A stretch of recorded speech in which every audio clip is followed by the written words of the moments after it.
Tshisekedi a déjà dépiécé les mines du pays. Tshisekedi a déjà vendu. Il a pris de l'argent bien avant. Avant même que Batouba exploité. Et d'ailleurs, j'ouvre une parenthèse. Au moment où je suis en train de faire cette émission, il y a un problème. Je reviendrai en profondeur sur ça. Probablement demain. Excusez-moi. J'en parlerai un peu plus en profondeur.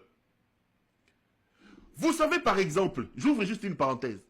Vous arrivez au territoire de Lubudi, au Lualaba.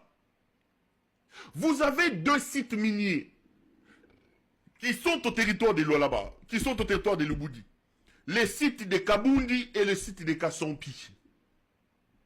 Officiellement, ces sites-là sont des sites fermés.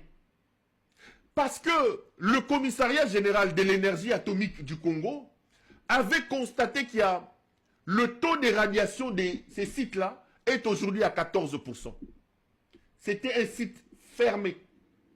Mais au moment où je vous parle, le voleur Tshisekedi a pris son fils, le voyou ici, comment il s'appelle, le voyou ici au Amelarma Sanga Kendarozoa, Bassandumba ya Brésil na avion onani, Anthony Tshisekedi. Anthony Tshisekedi, avec les bandits de Kao Mandungu Boulaniati, le fils de Mandungu Boulaniati, Kao Mandungu, ils ont mis en place une coopérative appelée Sompo Junior. Et ils sont en train d'exploiter le site minier de Kasompi et de Kabundi dans le territoire de Lubudi, là-bas. Ils sont en train de vendre le produit à une société chinoise qui s'appelle Desua. Et cette société est gérée par une ancienne coréenne qui a aujourd'hui la nationalité chinoise, qui s'appelle Kina. Qui fait ça? C'est voleur de Tshisekedi. Même des sites qui étaient interdits d'exploitation, comme les sites que j'évoque ici, Kabundi et Kasompi. Parce que le taux de radiation en uranium est de plus de 14%. Que ce taux est dangereux pour l'humain. Tshisekedi a pris son enfant, les voleurs là, les voyous ici, comme on est nani, Anthony Tshisekedi, ils sont en train d'exploiter ces sites-là, Naye, Nakao Mandungu, en train de vendre ça aux Chinois. Donc, dans le fond, il n'y a pas de mines disponibles que Tshisekedi pourra donner à ces entreprises chinoises. Et les mines des minéraux stratégiques voulues et cherchées par les États-Unis d'Amérique se trouvent dans l'Est de la République. Or, Tshisekedi n'a pas le contrôle de la situation dans l'Est de la République. Il prend l'engagement de neutraliser les Interamwe dans ces accords qui viendront après avec les CONOPS. Les Interamwe se trouvent dans l'Est de la République. Les Interamwe ont été armés par M. Tshisekedi. Il les a récupérés. Certains ont été formés à Kitona ici.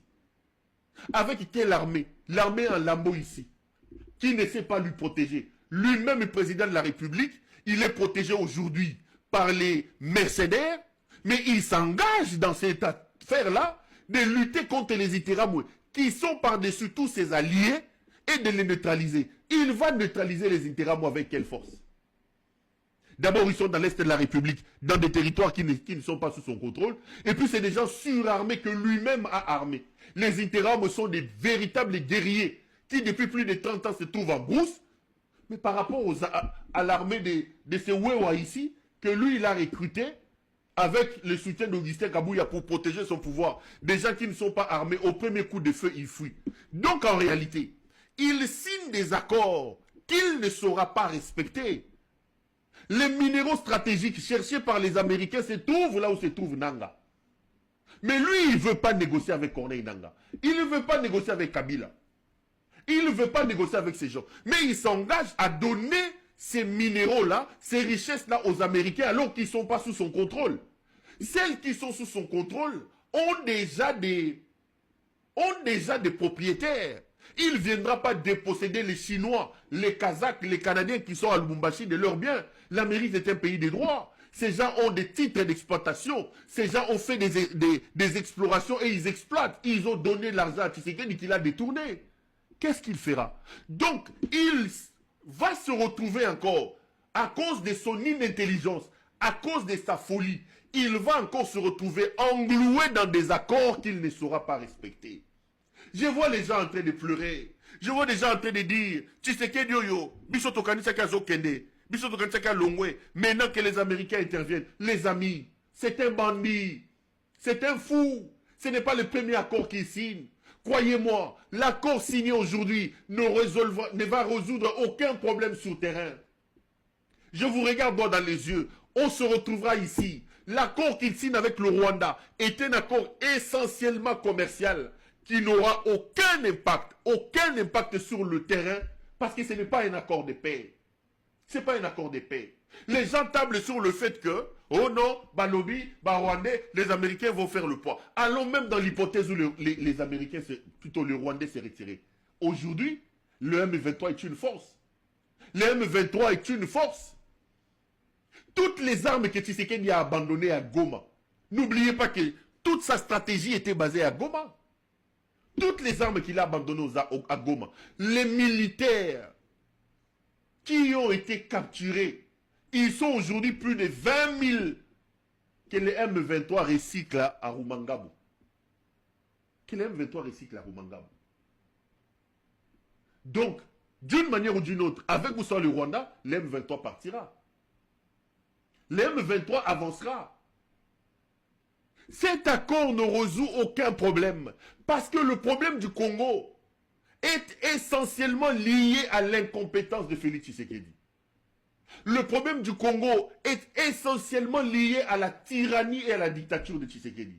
Signer un accord commercial dans un contexte de guerre, en croyant que cet accord commercial va résoudre le problème, c'est être tout simplement idiot. Et croyez-moi, je vous l'ai dit en regardant droit à la télé, que Tshisekedi est un idiot. Je suis désolé de le dire comme ça. C'est un idiot. Et vous ne mettrez pas beaucoup de temps pour vous rendre compte de son idiotie. C'est un idiot.